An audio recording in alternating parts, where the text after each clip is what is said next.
ആ ഫിർഔന്റെ കയ്യിൽ നിന്നും മൂസ നബിയെ രക്ഷപ്പെടുത്തിയത് മുഹറം 10-നാണ്.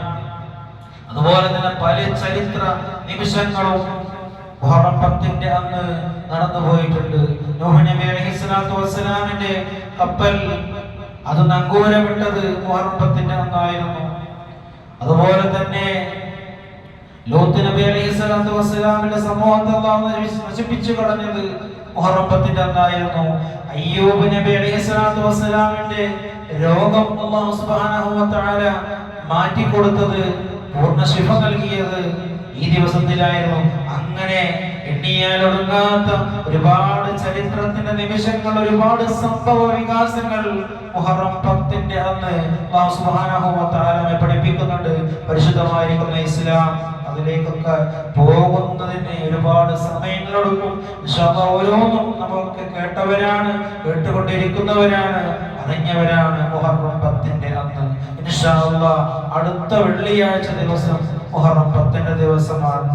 അല്ലാഹുവിന്റെ റസൂൽ സ്വല്ലല്ലാഹു അലൈഹി വസല്ലം തങ്ങൾ ആ ദിവസം നോമ്പെടുക്കുകയും പിന്നെ ഫലമ്മാ ഹാസറ ഇലൽ മദീന, മദീനയിലേക്ക് ഹിജ്റ പോയി മദീനയിൽ എത്തിയപ്പോൾ വഅമറ ബിസിയാമിഹി, പിന്നെ അല്ലാഹുവിന്റെ റസൂൽ സ്വല്ലല്ലാഹു അലൈഹി വസല്ലം തങ്ങൾ സ്വഹാബത്തിനോട് കൽപ്പിക്കുകയും ചെയ്തു, എന്ത്? മുഹറം 10-ന്റെ നോമ്പ് എടുക്കാൻ, മുഹറം 10-ന്റെ അന്ന് നോമ്പെടുക്കാൻ. എന്നിട്ട് അല്ലാഹുവിന്റെ റസൂൽ സ്വല്ലല്ലാഹു അലൈഹി വസല്ലം തങ്ങൾ പറഞ്ഞൊരു വാക്കുണ്ട് സ്വഹാബികളോട്, അടുത്ത വർഷം മുഹറം 9-ന് ഞാൻ ജീവനോടെ ഉണ്ടാകുമെങ്കിൽ സ്വഹാബ ആ മുഹറം 9-ന്റെ നോമ്പ് കൂടി ഞാൻ നോൽക്കും.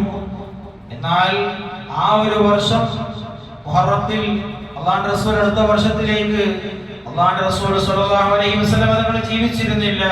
അല്ലാഹുവിന്റെ റസൂൽ സ്വല്ലല്ലാഹു അലൈഹി വസല്ലം തങ്ങൾ വഫാത്തായി പോയി.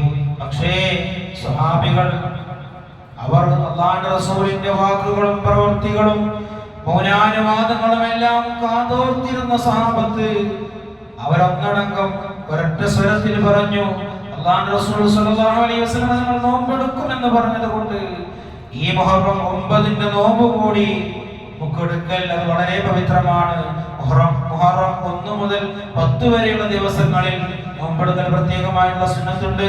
അതുപോലെ തന്നെ മുഹറം മാസത്തിലെ മുഴുവൻ ദിവസങ്ങളിലും മാസം മുഴുവനും നോമ്പെടുക്കുന്നത് പ്രത്യേകമായ പ്രതിഫലമുണ്ടെന്നൊക്കെ ഇമാമിങ്ങൾ കിതാബുകളിലൊക്കെ രേഖപ്പെടുത്തി വെച്ചത് കാണാം. ഏതിരുന്നാലും മുഹറം 10 എന്ന ദിവസം അല്ലാഹു സുബ്ഹാനഹു വ തആല വലിയ പ്രതിഫലം നൽകുന്ന ദിവസങ്ങളാണ് എന്ന് നമ്മൾ മനസ്സിലാക്കുക. കഴിഞ്ഞ ഒരു വർഷക്കാലത്തെ മുഴുവൻ പാപങ്ങളും അല്ലാഹു സുബ്ഹാനഹു വ തആല പുറത്തു തരും എന്നുള്ള ആ മഹാവിശേഷവും ആ മഹാപ്രതിഫലവും ആ നോമ്പിനുണ്ട്. അല്ലാഹു സുബ്ഹാനഹു വ തആല ആ നോമ്പെടുക്കാനും ആ പ്രതിഫലം കരസ്ഥമാക്കാനുമുള്ള തൗഫീഖ് നമുക്ക് നൽകി അനുഗ്രഹിക്കുമാറാവട്ടെ.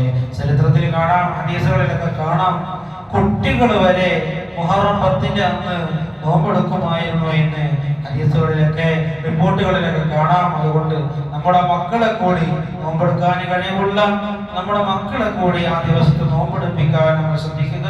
ഇൻഷാ അല്ലാഹ്. അല്ലാഹു സുബ്ഹാനഹു വ തആല നാം പറഞ്ഞതും കേട്ടതുമായി